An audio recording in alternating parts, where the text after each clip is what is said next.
Well, friends, for some of you, this is your first announcement for the fact that Outsinder has a new podcast with me, Willow, and with Garrick. And the reason why you're seeing this now is because we have received late breaking news in the middle of our recording of the podcast. We wanted to include this right now because this is important news. We're going to talk more about this and other issues. But for now, we do need to say something about the very recent Supreme Court case, Chiles v. Salazar. So this is from the Human Rights Campaign. They have just announced at the time of this recording, less than an hour ago, the Supreme Court's decision, as I mentioned, Chiles v. Salazar. Let me just give you a little bit of background on this case. Essentially, what happened is a Christian therapist, a licensed mental health practitioner, made the claim that it was a violation of her First Amendment religious rights to not practice conversion therapy. And what's interesting is there are 23 different states that actually have bans on conversion therapy for minors. Conversion therapy is a kind of practice that falls underneath a wider label called SOGICE. That's an acronym that stands for SOGICE, Sexual Orientation and Gender Identity Change Efforts. The reason why that term is preferred is because it encapsulates all different forms of conversion therapy and SOGICE, as some people try to get around it with PR and linguistics. Anyways, what's important to note right now is that the Supreme Court case just dropped. Essentially, what happened is the Supreme Court said that you can't have these bans on conversion therapy because it gets in the way of Christian nationalism and discredited medical practices. So just looking at this press release from the HRC right here, the United States Supreme Court invalidated a Colorado law that protects children from the dangerous practices of so-called conversion therapy, putting at risk the safety and well-being of children in Colorado, 23 other states, and DC with similar restrictions. In its ruling in Chiles v. Salazar, the court overruled best practice medical guidance, allowing kids to be subjected to harmful, abusive, and discredited attempts to convert their gender identity or sexual orientation by state-licensed medical health practitioners. Garrick, what should our response be to this? Listen, right now it's shock and frustration more than anything else. I mean, we are looking at a Supreme Court that has continued to go up against what is medical best practices that are the recommendations of every mental health board that matters. These are things that are so obviously harmful and so obviously ineffective that it is hard to quite grasp where their perspective is coming from, other than that of a place of bigotry or wanting to cause harm. I mean, right now, I mean, we had a brief discussion. I mean, we're looking at what does it look like for state regulation now? What does it look like for policy making within, local practices? What does it look like to have to now educate the public? So many folks are going to fall for language that is going to be a lot more vague right now. I mean, we've already seen some of these places pop up, even in Southwest Michigan, of using more disconnected language than some of the historical practices, trying to seem like it's a healing space instead of a space of harm. And right now it's just important to understand the stakes. I think more than anything else, that these are children's lives, that these are children that have been harmed. If you've not talked to somebody who has been through some of these practices, even some of the less severe versions of these practices, it is harrowing. And at the end of the day, the job of our government, the job of our state government, our federal government, is to protect the people within their state, within the country. And this is just another example of them, instead of protecting, harming. And I mean, honestly, Willow, this is very much your area of study. I would love to hear your perspective on some of the ramifications and on, again, where this kind of puts us now, even as the state of Michigan, who has been, had some of these bans on the books that have been in limbo, that are now looking like they're going to be, unable to be acted on. Yeah, so thanks, Garrick. The SOGICE is the main focus of my current research. And it is unfortunately an ever growing threat. And we are seeing it take up more space, like now with this SCOTUS decision.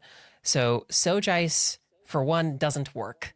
There is zero evidence, and I mean that. There's no asterisk after I say that it works. The handful of studies where people have claimed this have been soundly discredited, both on methodology and on like the actual fact that the people that they claimed changed didn't. The other side of this as well, it would be bad enough if somebody engaged in a medical practice that didn't work and it was just false advertising and fraud. But more than that, it's actually actively harmful. This is across the board, across all age cohorts, for both this overt, deeply violent, torturous type of conversion therapy and SOGICE practices, as well as these more subtle and covert types of SOGICE practices. There is no safe way to engage in SOGICE. The only answer is to have affirmation, right? In the same way that we'd affirm people no matter what their characteristics are. The thing is, SOGICE is completely an ideological position. It is not a set of evidence-based practices, and we know that this particular case is not drawing from the best analysis in case law, but really on a Christian nationalist worldview. There is no reason that a practice like this should have this much airtime at the Supreme Court, unless what is most important to SCOTUS is protecting Christian nationalism and a very particular kind of fundamentalist Catholicism, Protestant Christianity, all of the above. I think what this does mean for us is that we have to become more creative in how we stand against some of these things. So for one, if SCOTUS is saying that states cannot have legislation on the books, there are probably other ways of developing regulation that can prevent these practices from being done, or at least stand in the way of these things, or at the very least provide something like disclosures. There can be policy level friction that's created. For instance, there are large organizations like the APA, the American Psychological Association, that even if they can't create some sort of ban, they can be much stronger in their statements and codes of ethics about not practicing SOGICE of any kind. There can also be very local policy level types of instruments that are put into play. So for instance, private clinics could have policies where the folks who work as contractors of that clinic cannot engage in SOGICE, and it is explicitly laid out what SOGICE counts as, and that it cannot be practiced. So we will have to be more creative. We cannot simply rely on legislation. We have seen in the past, since 2024, that legislation has not always appeared to be durable in the cases where we have this undemocratic system taking over, whether that's through executive orders and people preemptively following them, or SCOTUS. So that's where we're at, I think. I don't know, Garrick, what else should we add to that? Yeah, I think this is why moving towards a people-powered movement is so incredibly important. These systems have shown us that they are not going to consistently be what we need them to be. That at the end of the day, we have large systems that are being controlled by folks who want to see harm done. And the only way we can counterbalance that, the only way we can counteract that, is by having people in our communities that are putting pressure now on our local systems, on our state systems, to ensure that we are protecting Michigan from becoming what could be worst case scenario, what Kansas is doing, what Tennessee is doing, what some of these other states are doing. And now the only option we have, understanding where the Supreme Court is going to align on some of these issues, which we've had strong reasons to believe they would be this way anyway, but now seeing it happen means that we have to fully understand now that this is going to have to happen, that any positive change is going to have to happen from a mass movement of people. And that's why it's so important that folks who were at our No Kings rallies, who were, trying to get engaged in our local communities, have opportunities to get connected and get information so that they can be pushing back on their mental health, care, folks, the folks that they visit with their practitioners, with their healthcare practitioners, with their legislators, their local legislators, their state legislators. These are things that we have to now do because there just is not a national level protection that's going to be able to put in place. And, we're in a climate now where even these state legislations are being challenged. And so again, this is why it's so important for folks to get engaged. And this is why it's so important for us to continue to move towards again, mass movements of people, activated community members who are going to keep pushing back on their local level too. We need to be able to build the kind of networks that are educated on identifying SOGIs. So that way families can tell other families, other queer people can tell other queer people about places that are not safe, even if they are giving this veneer of welcoming and affirmation on the surface. I think that that does involve having higher standards for our legislators, right? So maybe they can't make laws, but they can still apply social and political pressure.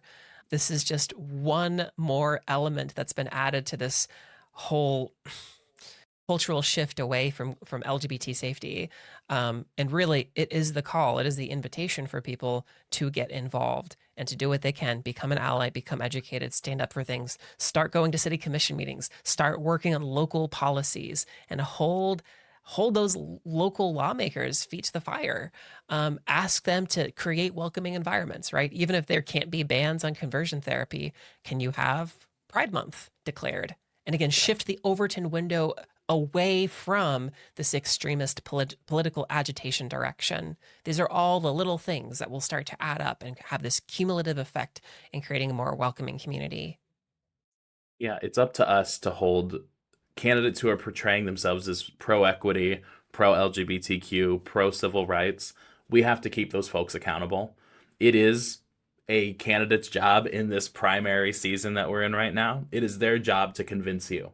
It is their job to stand for these things and to excite people to support them.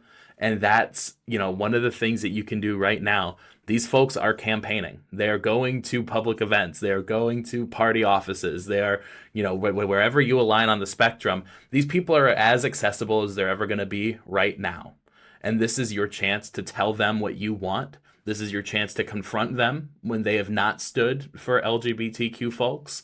And this is your chance to push so that that's the Overton window that they're running on, that they're platforming right now.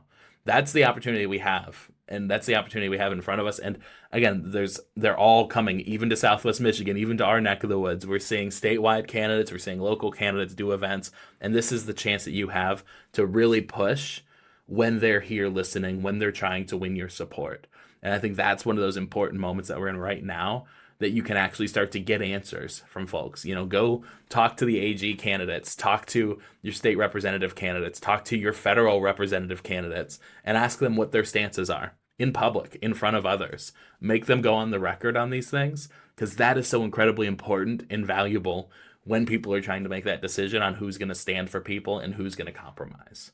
That being said, I hate to leave it on this kind of a note, but I think, again, there should be some understanding and there should be some hope that we are seeing people rise up. We are seeing people get involved. Again, we had thousands of folks out this weekend protesting, getting together, getting great information. I think that if we continue to fight, if we continue to organize, if we continue to stand for equity, stand for LGBTQ folks, stand for civil rights broadly. That's with migrant populations, that's with racial justice, that's with gender equality, and with access to healthcare. I think we can create a coalition and create the change that we want to see in the state of Michigan and in the country as a whole. I think that's a great way to close up what is the first chunk of the first podcast that Outsiders are going to be doing. And I think this illustrates exactly why we want to be doing this. We were in the middle of recording this podcast. We took a little break. I saw this email come in and we want to respond to it. And I think really what that means is we need to be more responsive. Outcenter will be more responsive. So for now, if you want to be involved in our response, go to outcenter.org/protocol for information about the worldview behind this Chiles v. Salazar decision. If you want more education, outcenter.org/questions and watch our No Silly Questions videos. We are going to be doing more. And because of that, we need your support. We can't just kind of do this on our own. If you want to volunteer for us, reach out, info@outcenter.org. And you can make sure that we keep these videos and our other work going. We need your gifts. outcenter.org/donate. And be on the lookout for the future episodes of this podcast, where we are going to continue talking about these important things and issues. We thank you all for hanging out with us during this time, And we invite you to be involved alongside us. Thank you all so much, and we look forward to talking to you soon.